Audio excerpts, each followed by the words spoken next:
અભિયાન my vote my Gujarat 100% મતદાનના મક્કમ સંકલ્પ સાથે આજે ઐતિહાસિક નગરી વિરમગામના આંગણે આવી પહોંચ્યું છે।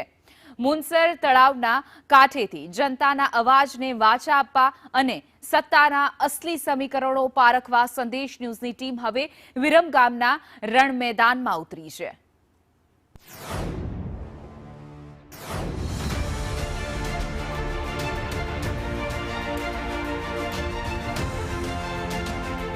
સંદેશ ન્યૂઝની લોકપ્રિય અને વિશેષ ચૂંટણી યાત્રા માય વોટ માય ગુજરાત આજે ઐતિહાસિક નગરી વિરમગામમાં આવી પહોંચી છે।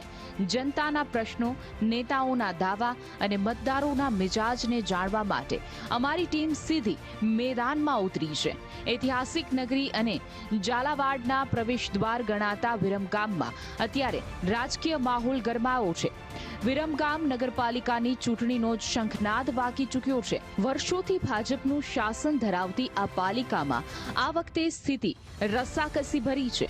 વિરમગામની આ ચૂંટણીમાં કુલ 46,457 મતદારો નગરની સરકારનું ભાવિ નક્કી કરવાના છે। આ આંકડાકીય જાળમાં પુરુષ મતદારોનું વર્ચસ્વ જોવા મળી રહ્યું છે, જેમની સંખ્યા 24,095 જેટલી છે, તો બીજી તરફ 22,362 મહિલા મતદારો પણ નિર્ણાયક ભૂમિકા ભજવવા માટે સજ્જ છે। આ વખતે લોકશાહીના આ પર્વમાં સર્વસમાવેશકતાનો પુરાવો આપતા 4 ત્રીજી જાતિના મતદારો પણ પોતાના મત અધિકારનો પ્રયોગ કરશે।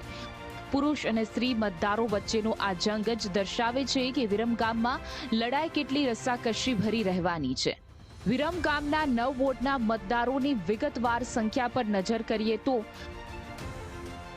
વોર્ડ નંબર 1માં 5,358 મતઅધિકારીઓ નોંધાયા છે, જ્યારે વોર્ડ નંબર 2માં આ સંખ્યા 5,957 છે। વોર્ડ નંબર 3માં 4,788 મતદારો પોતાનો મતાધિકાર વાપરશે, તો વોર્ડ નંબર 4માં 5,863 મતદારોનું પીઠબળ છે। સૌથી વધુ મતો ધરાવતા વોર્ડ નંબર 5માં 6,409 મતદારો નિર્ણાયક સાબિત થશે, જ્યારે સૌથી ઓછા મતદારો વોર્ડ નંબર 6માં 3,507 નોંધાયા છે। વોર્ડ નંબર 7માં 4,530 અને વોર્ડ નંબર 8માં 4,598 મતાધિકારીઓ છે। અંતે વોર્ડ નંબર 9માં 5,446 મતદારો શહેરની નવી સરકારના ભાવિનો ફેસલો કરશે। વિરમગામના રાજકીય ફલક પર જ્ઞાતિવાર આંકડાઓ પર નજર કરીએ તો લઘુમતી મતોનું અહીં સૌથી મોટું વર્ચસ્વ છે। મુસ્લિમ સમાજના 12,500 મતો સાથે આ સમાજ કોઈપણ ઉમેદવાર માટે વિજયનો માર્ગ મોકળો કરી શકે છે। સામાજિક રીતે સક્રિય એવા અનુસૂચિત જાતિ એટલે કે દલિત સમાજના 4,700 મતો પણ અહીં કિંગ મેકરની ભૂમિકામાં છે। આ સિવાય પટેલ સમાજ પાસે 2,650 મતોનું પીઠબળ છે, જ્યારે દેવી પૂજક સમાજ 2,500 મતો સાથે પોતાની નિર્ણાયક હાજરી પુરાવી રહ્યો છે। ક્ષત્રિય સમાજના 1,050 મતો પણ વોર્ડ વાઇઝ રસાકસીમાં મહત્વનું યોગદાન આપશે। કુલ 46,457 મતદારોમાં આ સામાજિક વૈવિધ્ય વિરમગામના જંગને વધુ રસપ્રદ બનાવે છે। વિરમગામ નગરપાલિકા સામાન્ય ચૂંટણી 2026માં લોકશાહીનો પર્વની ઉજવણી આપણું આખું સમગ્ર રાજ્ય કરી રહ્યું છે, ત્યારે હું સૌ વિરમગામ નગરપાલિકાના મતદારોને ચૂંટણી અધિકારી તરીકે વિનંતી કરું છું કે આપ સૌ બહુ મોટી સંખ્યામાં મતદાનના દિવસે બહાર આવી અને મતદાન કરો અને લોકશાહીને આપ જીવંત રાખો અને ખૂબ સારા પ્રમાણમાં પ્રતિસાદ આપી અને સૌને વિનંતી છે કે મતદાન અવશ્ય કરે। ગુજરાતની રાજકીય નબજ પારખવા નીકળેલો સંદેશ ન્યૂઝનો વિશેષ રથ માય વોટ માય ગુજરાત આજે વિરમગામની ધરા પર ગુંજી રહ્યો છે। રણ પ્રદેશની સરહદે અને અમદાવાદના સાનિધ્યમાં વસેલા આ શહેરમાં ચૂંટણીનો પારો ચરમસીમાએ છે। સંદેશ ન્યૂઝની ટીમ ગ્રાઉન્ડ ઝીરો પર પહોંચીને સામાન્ય લોકો, વેપારીઓ અને ગૃહિણીઓ સાથે સીધો સંવાદ કરી રહી છે, જેથી જાણી શકાય છે કે આ વખતે જનતાનો જનાદેશ કોની તરફેણમાં ઢળશે। સંદેશ ન્યૂઝની આ સંકલ્પ યાત્રા કે જ્યાં તમામ મતદારો ઘરની બહાર નીકળે અને લોકશાહીના પર્વમાં સૌથી વધુ મતદાન આપે. સ્થાનિક સ્વરાજ્યની ચૂંટણીના હવે ગણતરીના દિવસો બાકી રહ્યા છે. ચોરા ઉપર, ગામોમાં, શહેરોમાં દરેક જગ્યાઓ ઉપર એક જ ચર્ચા ચાલી રહી છે કે આ વખતે કયા મુદ્દાઓને લઈને મતદાન કરીશું. અને સંદેશ ન્યૂઝ પણ એ જ અપીલ સાથે જનતાની વચ્ચે જઈ રહ્યું છે. સંદેશ ન્યૂઝની ટીમ આજે વિરમગામમાં પહોંચી છે, ત્યારે અન્ય જનતાઓ છે એમની સાથે પણ વાત કરીશું. તેઓનો શું ચૂંટણીને લઈને મિજાજ છે. આપ મતદાન માટે કેવી રીતે તૈયારીઓ છે આપની?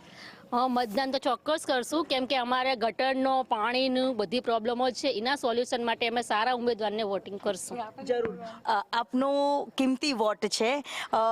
નારાજગી નહીં હોય, ભલે કામ માટે કોઈ આવે કે ના આવે, પણ લોકશાહીના પર્વમાં આપનો કિંમતી મત છે એ કેટલો મહત્વનો છે? ખૂબ મહત્વનો છે, કારણ કે અમારે જ સભ્ય ચૂંટવાના છે. પણ અમે તો દર વખતે આશા રાખીને જ ચૂંટીએ છીએ. જ્યારે એક વ્યક્તિ અહીંયા રજૂ કરવા આવે છે કે તમારા બધા જ પ્રશ્નો હું દૂર કરી નાખીશ, ત્યારે અમે તો એ આશાથી જ આપીએ છીએ. પણ હવે એ વ્યક્તિ કેટલા ખરા ઉતરે છે એ અમારે જોવાનું છે. અમે બધા વિશ્વાસથી જ આપીશું. અમારા સ્થાનિક છે અહીંના, અને અમે વર્ષોથી જેમને ઓળખીએ છીએ એમની અમને ખૂબ આશા છે કે એ અહીંના સ્થાનિક પ્રશ્નોને અમારા ગામને રળિયામણું કરશે, દેશને બને એટલા સહભાગી થઈ શકે એટલું. અમે બધા લોકશાહીના પર્વ, અમે જ્યારે જનતા જો સહભાગી હોઈએ તો નેતાએ પણ ખાસ સહભાગી થવું જોઈએ, એવું મારું માનવું છે. જરૂર. એટલે આજે આ લોકશાહીનો પર્વ છે અને ઘરની બહાર નીકળીને સૌ કોઈ મતદાન કરે એની સંકલ્પ યાત્રા સંદેશની છે. આપનો સંકલ્પ શું છે? આપનો મત કેટલો કિંમતી છે અને લોકોને પણ શું અપીલ કરશો મતદાન માટે? અમારું મતદાન તો કિંમતી જ છે. અમારા મોદી સાહેબ કિંમતી છે. અમારા મોદી સાહેબ છે નાના 2 વર્ષના છોકરાથી માંડીને સિનિયર સિટીઝન સુધીને બધાને સાચવે છે. જો પેલો મા કાર્ડ, આધાર કાર્ડ આ બધાને એમ નહીં કે મોદી સાહેબ નહીં ઓલું કરતા. વોટ આપવાના છો તમે? હા, વોટ આપશે. આપવાના? લોકોને અપીલ કરશો? હા, કરશું ને અમે અપીલ. વોટને એટલો અમે કિંમતી માનીએ છીએ કે અમારા રસોડાના મસાલા વગર અમારું રસોડું ચાલતું નહીં. એમ અમે રસોઈ કરતા પણ અમે વોટિંગ કરવા જઈએ છીએ. એટલો કિંમતી માનીએ છીએ. રસોઈ મહિલાઓ છે અહીંની, તે કહી રહી છે કે રસોઈમાં જેમ મસાલા વગર ના ચાલે તેમ વોટ વગર પણ ના ચાલે, ને એ જ ઉદ્દેશ્ય સાથે તૈયાર છો ને બધા? હા, બસ એ જ રીતે મતદાન માટે સૌ કોઈ હવે તૈયાર છે અને લોકોને પણ અપીલ કરી રહ્યા છે. કેમેરામેન જયવીરસિંહ સાથે દિવ્યા ચૌહાણ, વિરમગામ.